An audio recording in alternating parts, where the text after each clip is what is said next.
anay masina niding naminay feno niyeryavian minaw zao panumpunaw izao tunga vamba anavawindray niawanatinay kau tanterakai tuku zay sitrakiniray tunga vamba anavawindray niawanatinay kau tanterakai tuku zay sitrakiniray midinaw aminay afanaw niawampumay wisautrana kanya sizaya tulutray kanay tuku tunga vamba anavawindray niawanatinay kau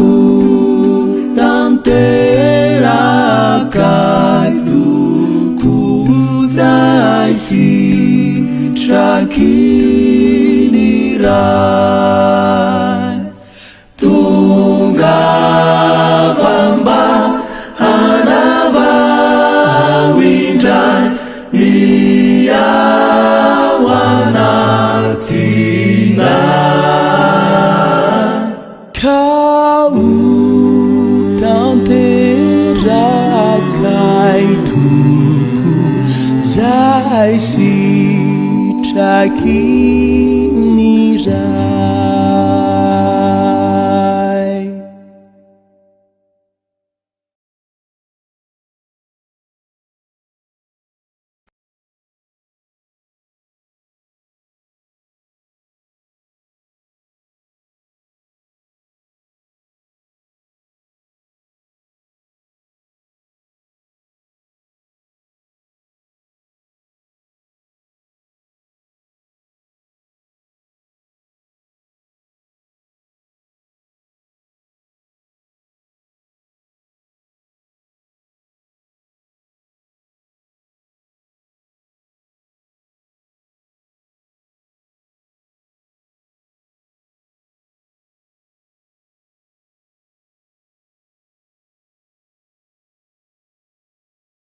Isaoranay ianao ry Tompo Andriamanitra io fa Andriamanitra velona miasa amin'ny fiainanay.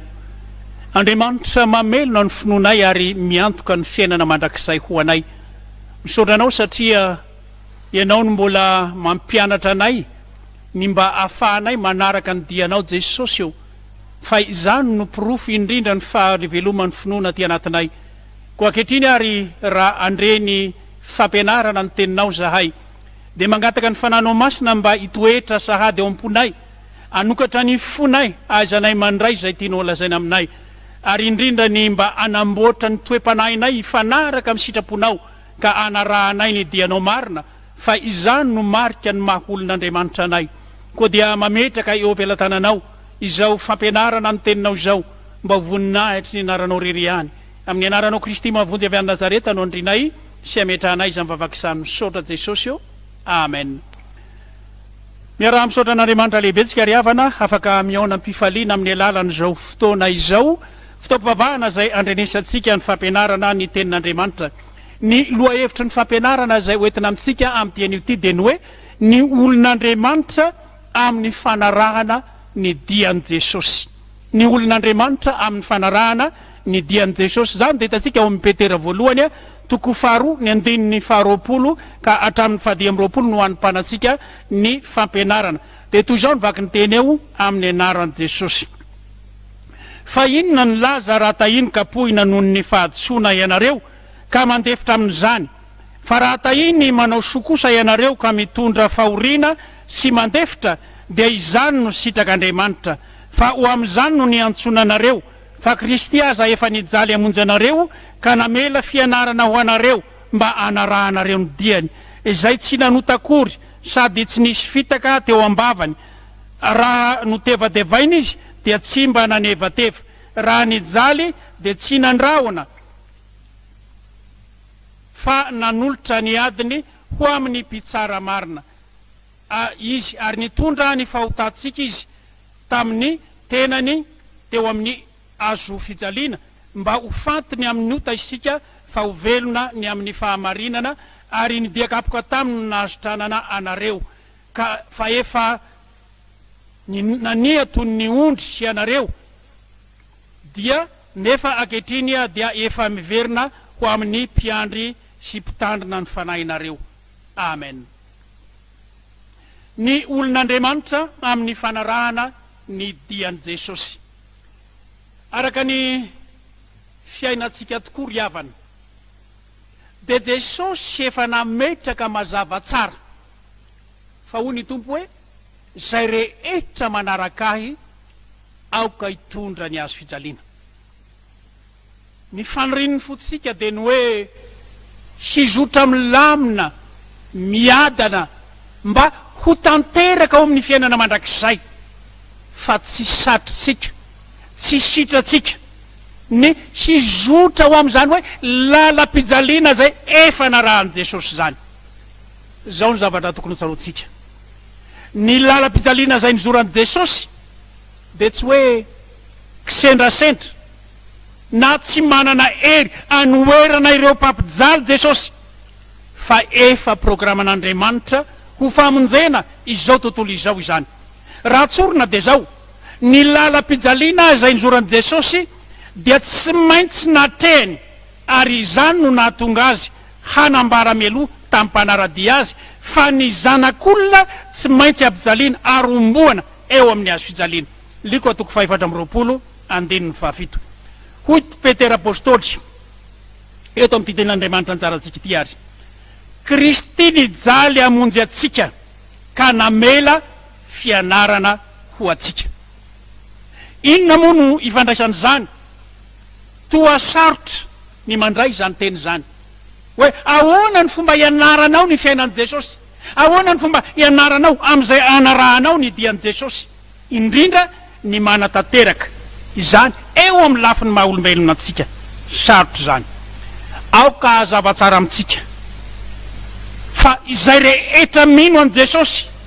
sy ireo sakaizany ihany a no afaka hanaraka ny diany izany hoe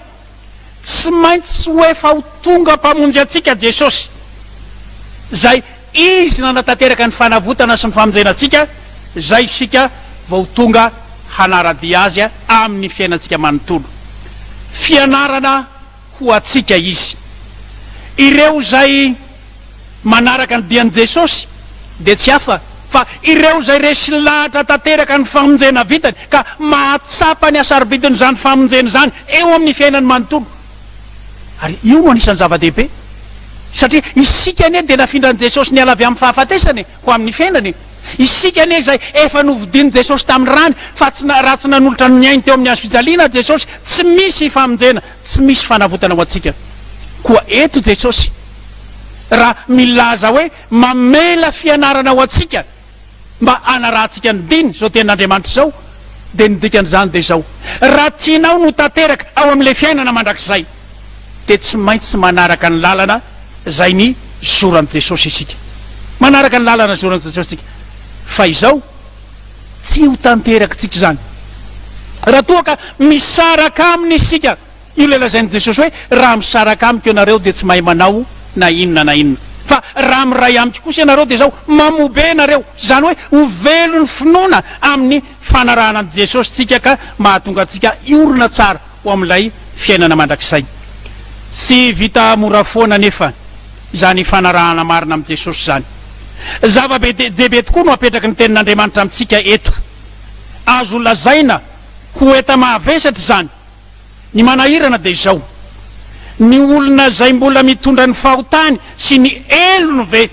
afaka hanaradian' jesosy eto am'ty fiainany ty tsy azaka velively ny entana ampitondrain' jesosy azy izy satria ny azy efa mahavesatra ahoana ny fomba hitondrany kanarahany zany dian' jesosy zany zao ny zavatra tokony hotsarotsika ny fiainana am'izay rafetatsika ao am' jesosy indrindra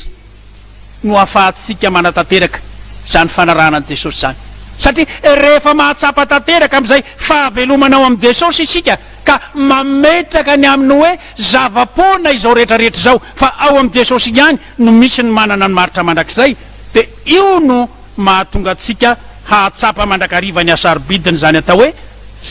fanarahana ny dian' jesosy zany koa rehefa tanteraka eo am'ny fiainatsika ary ny mahampamonjy marina an' jesosy eo am'ny fiainatsika dia eo isika vo tena mahita tsara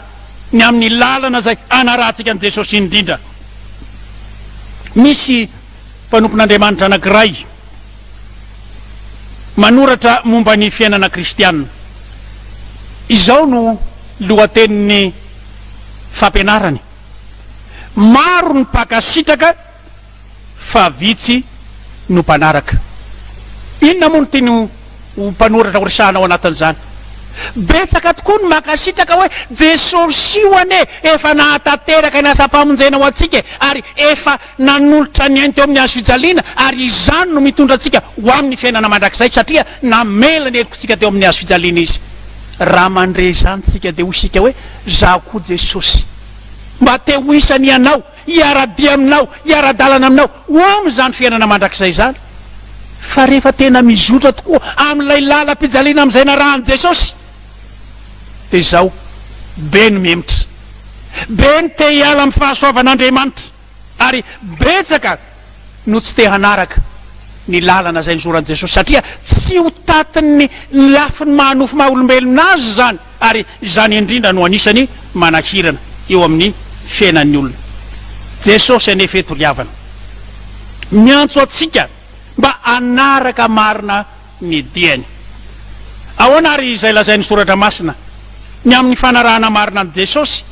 na ny fanahafana an' jesosy misy foto-kevitra roa lehibe samy hafa nefa mifanakaiky no entsika manazava foiny am'izany misy ireo zay tena mampiatra izay fiainany ao am' jesosy kristy ny am'izay hoe tena iaran'lay zavatra niseo tamin'ny fiainan'i jesosy ny fiainany zany hoe tena miompi-penana am' jesosy tokoa izy misy ireo zay mampiatra an'izany ary ireo zay mampiatra an'izany de mahatsapa hoe na de misy fijaliana na de misy fanenjehana na de misy fanesona eto am'izao fiainany zao azy tsy mampaninina azy zany satria zava-dehibe aminy amin'ny famonjen'andriamanitra zay efa vitan'i jesosy raha teo koa fa misy kosa ireo zay manao hoe raha mifamonjena aloha de sitrako fa raha ny hitondra ny azo fijaliana kosa dia tsy akasotrahako zany io le lazain'ny lohateniny fampianaran'ilay mpanoratra teo hoe maro ny mpakasitraka fa vitsy no tena mpanaraka tokoa mazava ary ny tiano petera ho lazaina am'izao loha hevitra anjaratsika eto izao fa indraindray tokoa de ara-panenjehana ny kristianina na de manao soa aza ka mitoro marina ny filazany tsara ary raha miaritra izany ka enjehana ary mandefitra amin'izany izy dia zavatra kasitrahan'andriamanitra zany zany tokony ho tsarotsika ry havana aza eritreretitsika hoe ny fanenjehana sy ny famelezana manjo ny fiainatsika io de famelezan'andriamanitra atsika tsia fa ny olona zay mitoromarina sy mijoromarina amin'ny famonjena vitan'i Jesosy azy ka manambara say manambara ny marina eo anatrehan'ny mpiaramonina azy dia zao tsy maintsy enjehana izy. Io le azo fijaliana zay ambarany tenin'Andriamanitra amintsika eto. Ka arak'izany dia tsy maintsy mizotra ho amin'izany lalam-pijaliana izany tsika fa ho amin'izany no ny antsonantsika efa niaritra izany Kristy ka namela fianarana ho atsika ho Petera eto. Inona ary ny fianarana ho atsika amin'ity toe-javatra ity? Ny fianarana dia ny fomba zay nitondran'Andriamanitra ny Jesosy ambarany teny voavaky teo fa nitondra ny zanany malalany dia Jesosy Kristy tompontsika Andriamanitra mba hiaran'ny fanenjehana sy hiaritra amin'ny azo fijaliana, hiaritra amin'ny azo fijaliana. Ary amin'izany dia fianarana ho atsika Jesosy dia izao no dikany: Andriamanitra mitondra ny zanany rehetra ho tahaka an'izay nitondrany an' Jesosy Kristy. Misy zavatra tsy maintsy hiatra amintsika tokoa. Ka na manao ahoana ny toetrandro iainantsika dia tsy maintsy ahatsapa izany ny kristianina marina fa tsy maintsy isy fanenjehana tokoa indrindra amin'izao vanim-potoana iainantsika izao. Ekentsika ampahatsorana fa toe-javatra tsy dia tiantsika loatra ity, tsy mamitsika loatra zany atao hoe hiaran'ny fanenjehana na hitondra fijaliana zany. Zao anefa nitsarofy raha tena mijoro marina ho amin'izay fitorena ny filazantsara ary miaina amin'ny famonjena vitan'i Jesosy isika dia tsy maintsy hiaritra zany fanenjehana sy fijaliana zany. Ny ritsika dia ny hoe raha tonga zanak'Andriamanitra aho dia ny izotra ho amin'ny lalam-piadanana avy hatrany. Io no iritsika. Azo lazaina nefa fa samihafa ny olona toy izany fa tsy mahita fahorinana alahelo teo amin'ny maha-kristianina azy izy ary izany indrindra no anisany tsy atsapany ny asaribidiny famonjena zay vitan'i Jesosy raha teo. Fa ny olona zay efa nanaraka ny lalam-pijalian'i Kristy dia mahafantatra ny asaribidiny fiaretan'i Jesosy teo amin'ny azo fijaliana ka ahatateraka izany fahasambarana sy lalam-piadanana zany. Azo lazaina fa sambatra ny olona toy izany fa tsy mahita zay azo lazaina hoe eto amin'izao fiainana izao hiaran'ny fahoriana kanefa mizotra ho amin'ny lalam-piadanana. Zao ary no tokony ho tsarotsika. Na inona miatra sy midona amin'ny fiainantsika, na inona fanenjehana sy fampahoriana eo amin'ny fiainantsika na fijaliana miseho dia izao ihany no tsarofy: ny kristianina marina dia manana antoka tsara ary tsy misy atahorana ny andro ho avy, dia aoka ho falifaly lalandava isika eo anatrehan'izany. Ny kristianina marina dia manana antoka tsara ary tsy misy atahorana ny andro ho avy. Eto anefa dia ambara fa hanaraka ny lalam-pijalian'i Jesosy isika vao tonga ho amin'ny toeram-piadanana. Ary marina fa ao amin'ny fiainana kristianina no tena misy ny tena fahasambarana. Ao amin'ny fiainana kristianina no tena misy fahasambarana. Izany indrindra no mahatonga atsika hira hoe mioby ny fanahiko fa voavonjy izao, fa niratra ny mpamonjiko io no misy aim-baovao. Ka iza moa no tsy manana ty hanana an'izany fiainam-baovao zany. Ary Paoly apôstôly aza dia milaza manao hoe fa raha misy olona amin'i Kristy dia tonga olom-baovao izy, dia anana an'izany fiainam-baovao zany tsika. Ary io no anisan'ny fiainam-pahasambarana, lalam-piadanana ka dia ahafahantsika rehetra manatanteraka izay sitrapon'Andriamanitra. Ny loha-hevitra dia ny hoe ny olon'Andriamanitra zay manaraka ny dian'i Jesosy, zany hoe reo olona zay efa voarafitra ao amin'ny Jesosy ny fiainany, ireo no olon'Andriamanitra, ireo no zanak'Andriamanitra, ireo no tsy maintsy hanaraka ny dian'i Jesosy. Fa raha toa ka mitady ny fiainana mandrakizay isika, mitady ny fanjakam-pahasoavan'Andriamanitra isika kanefa tsy te hanaraka ny lalana zay nizoran'i Jesosy, dia azo lazaina fa ho zava-poana ihany ny fiainantsika, ho zava-poana ihany ny fiainantsika. Ho atsika kristianina ary raha mitady fahasambarana araka ny fomba fanaon'izao tontolo izao isika dia mamita tena fa Andriamanitra mahalala izay mahasoa atsika. Ary izany indrindra no mahatonga ny Petera milaza eto hoe aza gaga ianareo aza gaga ianareo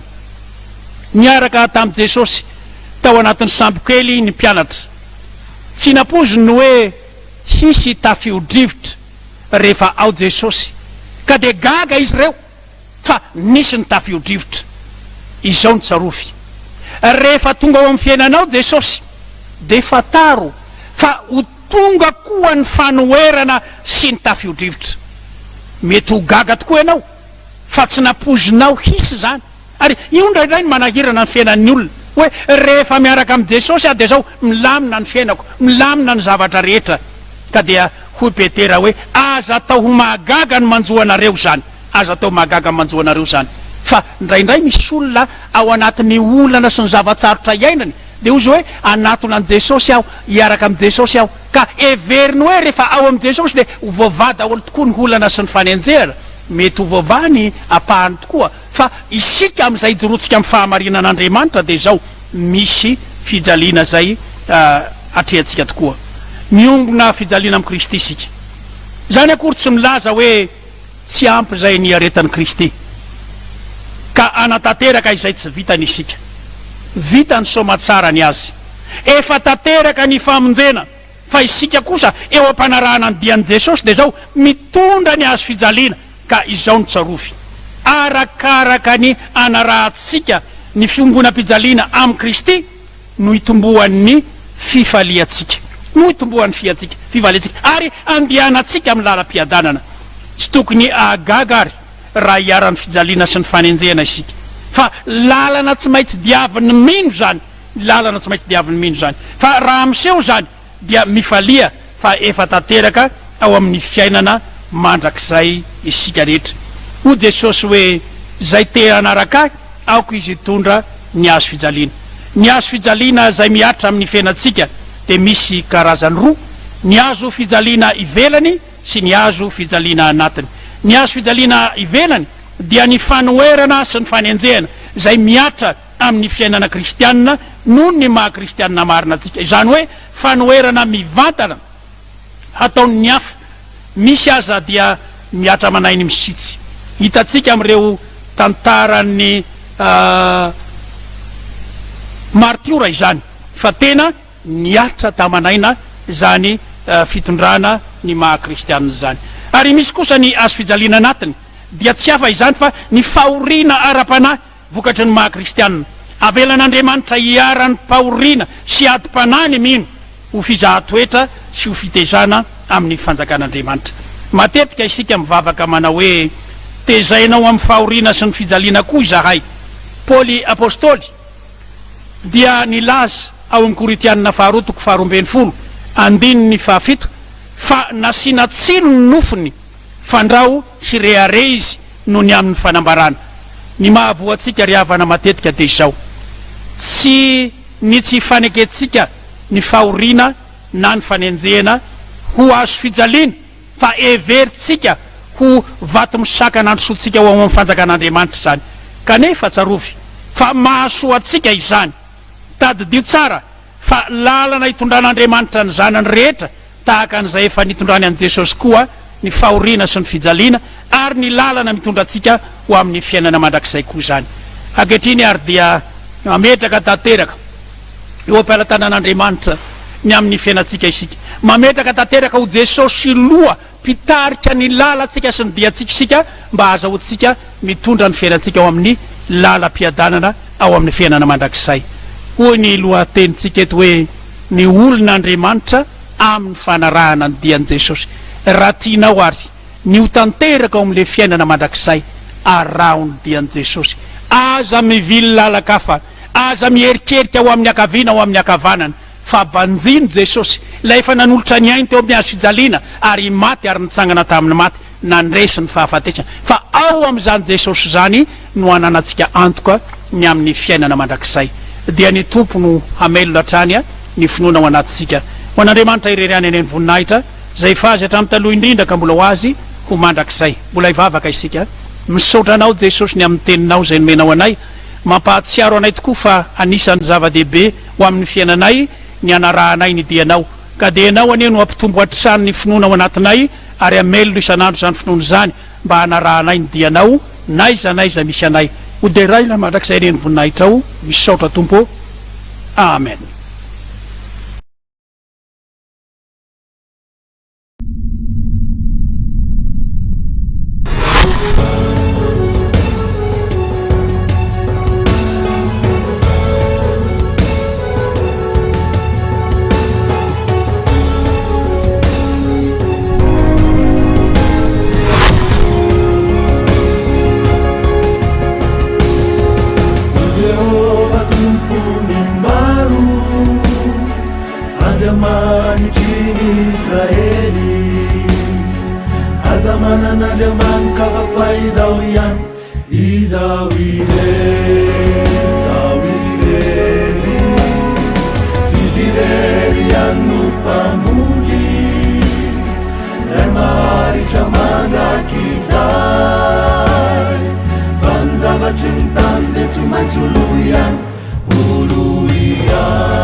Zanak'Andriamanitra Abraham, Isaka, Jakoba, dia lay antsona amin'ny anarana hoe Jehova tompony maro, Andriamanitry ny Israely. Aza manan'Andriamanitra fa izao ihany, izao ireny,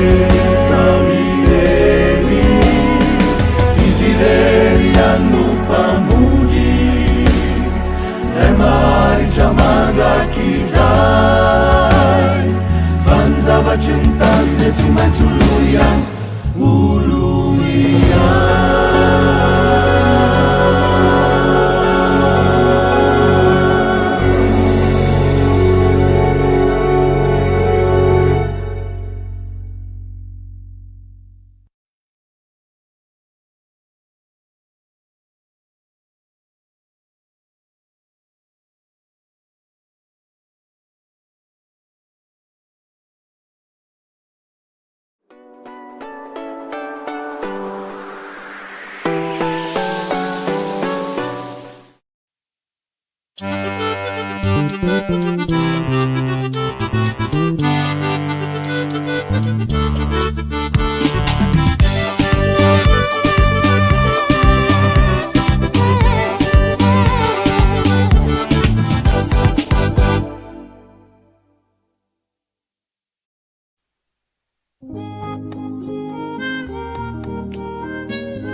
patakafundu fiainana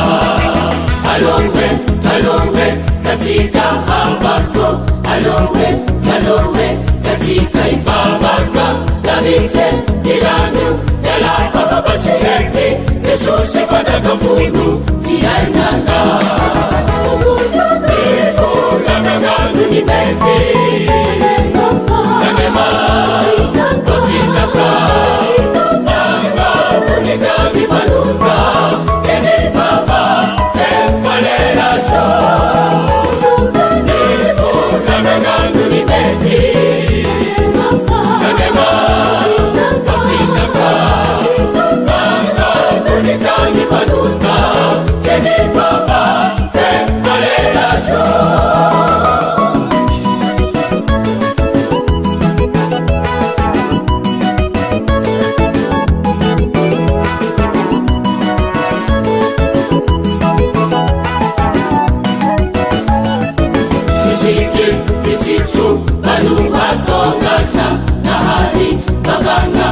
Jesus tokanga nagatsa kalina siufa mutengateka maheza mamenga jahabako sisiki itichu manuhato